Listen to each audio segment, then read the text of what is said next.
특별 채무조정 패키지와 관련돼서 이야기해 보면은 돈을 안 갖고 버틴 사람의 빚을 나라가 대신 갚아주겠다.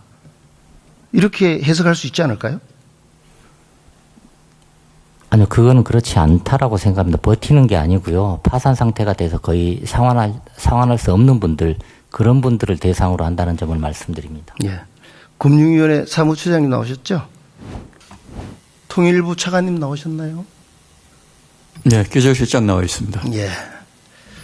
슬라이드 올려주시기 바랍니다. 어제도 일부 질문이 나왔었는데 한 언론에서 평산 우라늄 공장 핵폐수 방류 의혹을 제기했죠? 이 관련돼서 알고 계십니까? 알고 계시냐고? 예, 알고 있습니다. 이와 관련해서 많은 사람들이 걱정을 합니다. 예성강은 바로 임진강, 한강과 연계되어 있고 서해로 흘러들어가는 것이죠. 우리 서울 수도권 시민들의 식수가 오염되지 않느냐, 꽃게, 오류의 피해가 발생하지 않느냐라는 불안감이 확산하고 있습니다. 이 사실관계를 지금 어떻게 확인하고 있습니까? 지금 관계 부처하고 긴밀히 협의를 하고 있습니다. 협의를 하고 있고 저희들이 또 뭐 관련 동향들을 예의주시하고 있습니다. 예. 지금 통일부 차원에서는 언론이 제기한 의혹을 부인을 했었습니다. 뭘 근거로 부인을 했었죠? 저희들이 19년도 이제 원자력위원회에서 관련해서 조사를 했고, 그렇기 때문에 특별한 동향이 없는 걸로, 예, 그렇게. 지금 19년이 아니고 지금 25년이고요. 예. 최근의 변화가 심각하게 지금 나타나고 있다고 언론에서는 이야기를 하고 있잖아요. 만약에 그런 의혹을 부인할 때는 국방부든 국정원이든 관련 기관과 관련 정보를 소통을 하고 답해야 된다고 생각하는데 그것을 안 했다는 뜻인가요? 아닙니다. 관련 부처들하고 관련 동향이라든지 거기에 대한 어떤 상황 같은 거를, 예, 협의를 했습니다. 예. 그런데도 의혹이 없습니까? 자, PPT를 띄워주시기 바랍니다. 작년 10월 해당 공장 침전지에서 폐수를 방류하는 위성사진을 올렸습니다. 지금 한번 보세요. 얼마나 심각하게 지금 벌어지고 있는지를. 이렇게 심각한 상황이 벌어지고 있습니다. 그리고 IAEA도 이 위험성을 인지를 하고 들어가서 조사를 하려고 그러는데 북한이 동의를 안 해서 들어가지를 못하고 있습니다. 그런데 지금 우리 통일부에서 말씀하시는 걸 봐서 너무 무관심하고 무책임한 지금 답을 하고 있다고 생각하는데 어떻게 생각하십니까? 예, 이 부분에 대해 가지고는 뭐 좀 전에도 말씀드렸지만은 저희들이 하여튼 관계 부처하고 긴밀히 협의를 하고 있다는 일단 말씀을 드리고요. 예. 앞으로 저희들이 뭐 이 부분에 대해서는 계속적으로 예의주시해 나가겠습니다. 환경부 차관님 나오셨나요? 예, 나왔습니다. 예. 우라늄 정연 과정에서 방사성 물질과 중금속, 독성 화학 물질이 나오죠. 네, 그렇습니다. 그런데 지금 북한의 이 평산 공장에 정화 시설이 있습니까? 그러한 정보는 저희가 갖고 있지 않습니다. 그렇죠. 정화 시설이 갖추어지지 않는 것으로 저 파악을 하고 있습니다. 그런데 이게 지금 2003년도부터 25년까지 침전지에다가 계속 쌓아왔는데 이게 지금 유출을 시키고 있는 인위로 배출구를 활용해 가지고 유출하고 있다는 지금 의혹들이 제기되고 있는 거 아닙니까? 이게 예성강을 통해서 들어오면 어떤 위험이 있습니까? 의원님, 그 사안에 대해서 저희가 정확한 정보를 갖고 있지 않기 때문에 정확한 말씀을 드리기가 좀 어렵다고 말씀드립니다. 그러면 이 어느 부처의 책임이 있습니까? 해수부도 아니고 통일부도 아니고 환경부. 해수부 나왔어요? 어제 답변하는 거 보니까 해수부도 지금 전혀 관여하지 않는 것 같은데요. 저희들 해양 환경과 관련돼서는 장기적인 모니터링을 실시를 하고 있고요. 현재까지는 특이 사항은 없는 것으로 파악이 되고 있습니다. 지금 결론적으로 각 부처에서 얘기하는 걸 봤을 때는 지금 이와 관련돼서 정부 차원에서 움직임이 전혀 일어나지 않고 있다라고 볼 수밖에 없는 겁니다.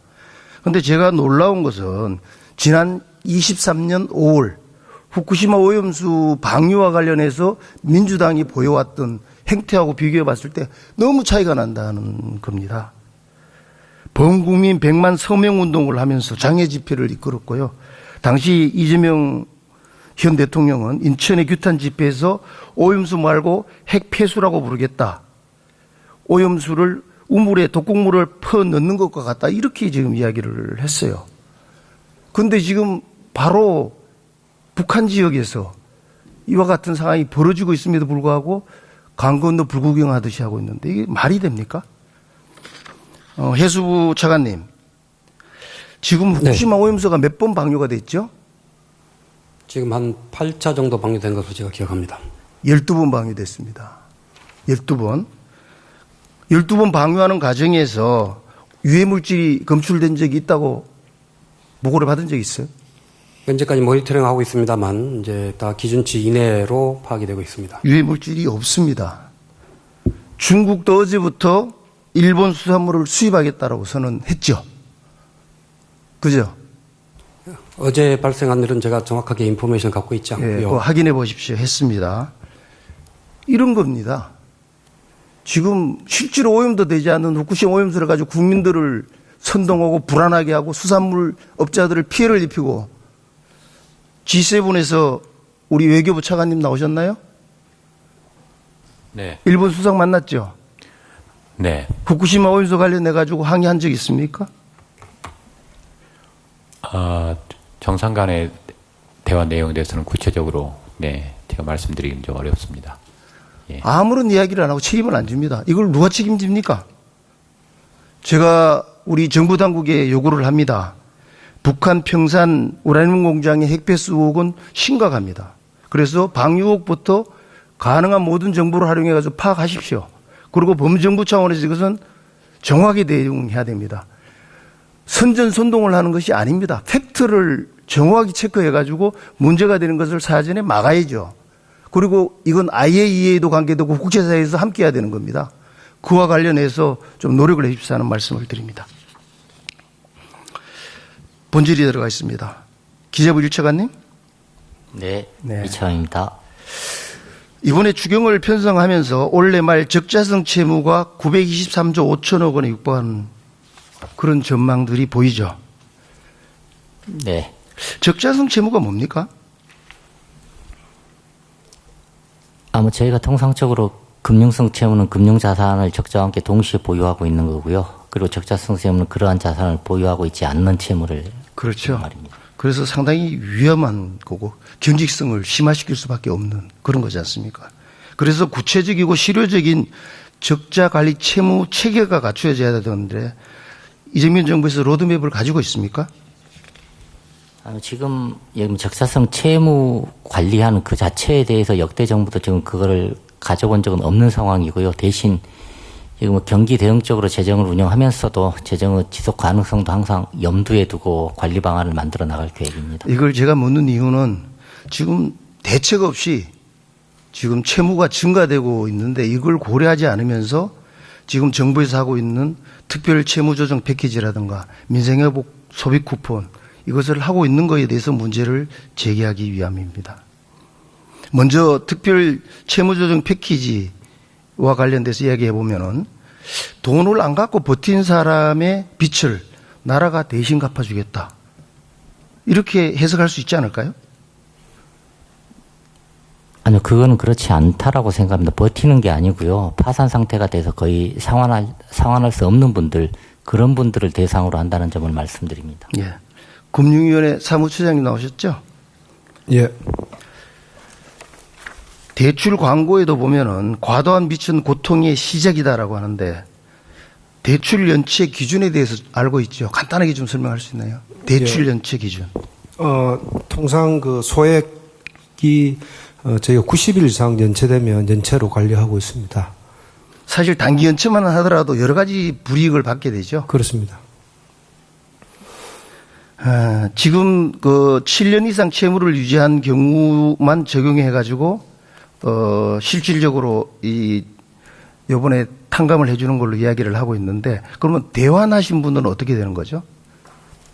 빚이 남아 있지만은 만기가 도래되어 다른 상품으로 대환을 했는 경우. 예, 그분들은 연체 상태에 있지 않기 때문에 대상에는 되지 않습니다. 다만 성실하게 상환하신 분들은 저희가 정부나 또는 금융권이 이자를 감면한다든지 만기를 연장하거나 이런 정책적 지원을 하고 있다 이렇게 말씀드리겠습니다. 그래서 이번 제도와 관련돼 가지고 사각지대가 많이 발생하고 있다는 불만들이 상당히 많이 있습니다. 채무조정 패키지는 성실 채무자에 대한 역차별을 넘어 게임의 룰을 바꿔버렸다. 빚을 안 갚아도 된다라는 생각이 일반화되고 있다라고 했습니다. PPT를 한번 봐주시기 바랍니다.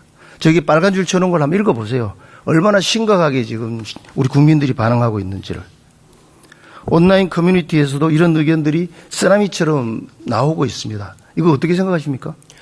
예, 성실하게 어려운 과정에서 빚을 상환하신 분들의 저런 주장에 대해서는 저희도 충분히 공감을 하고 있습니다. 다만 이번에 정부가 하고자 하는 거는 이도 저도 안 되게 도덕적 빚을 갚을 수 없는 그런 극한 상황에 계신 분들만 선별해서 그것도 재산 능력을 심사를 해서 하겠다는 거고, 그분들은 7년간 충분한 주심의 고통, 경제생활을 못하는 고통을 겪었다 이래 보고 있습니다. 정부에서 상환 능력을 판단한 기준에도 좀 의구심이 들어갑니다. 1인 가구 중위소득 60% 이하에 해당하는 사람을 지금 대상으로 하고 있는데 네. 이 사람들의 월소득이 얼마 정도 된다고 보십니까? 중위소득 2인 가구가 한 280만 원 정도 되고요. 저희가 중위소득의 60%를 가져온 거는 법원에서 파산할 때 최소한의 인간적인 생활을 할 수 있는 생계비를 뺀 겁니다. 제가 계산해 보니까 한 143만 원 정도 돼요. 예, 1인 가구. 그밖에 안 돼. 1인 가구로 했을 때. 이거는 사실은 최저임금으로 계산하더라도 파트타임 알바만 해도 벌 수 있는 돈입니다. 그렇지 않아요? 그러면은 이 정책의 수요 대상은 빚을 갚기 위해서 일할 의지가 없는 사람을 위해서 하는 겁니까? 그렇지 않습니다. 만약에 이 빚을 탕감해서 경제활동으로 복귀시키겠다는 그런 생각을 가지고 있습니다. 그러면은 진짜 성실하게 일해가지고 본업에다가 파트타임까지 하면서 빚을 갖고 있는 사람들은 제외되는 부분 속에서 이 부분의 불평등과 상대적인 박탈을 어떻게 해소하겠습니까? 예, 그 부분에 대해서는 저희도 공감을 하고 있는데, 그런 이유만으로서 이렇게 우리 사회에서 어려운 처지에 있는 분들을 그냥 두고 볼 수가 없기 때문에 최소한의 어떤 그런 기준을 가지고 저희가 그런 도덕적 해이나 성실 상환자와의 형평성 문제를 최소화시키기 위해서 최대한 노력을 할 생각입니다. 알겠습니다. 지금 시간이 됐기 때문에 나중에 보충 질의를 하고 마무리를 좀 짓겠습니다.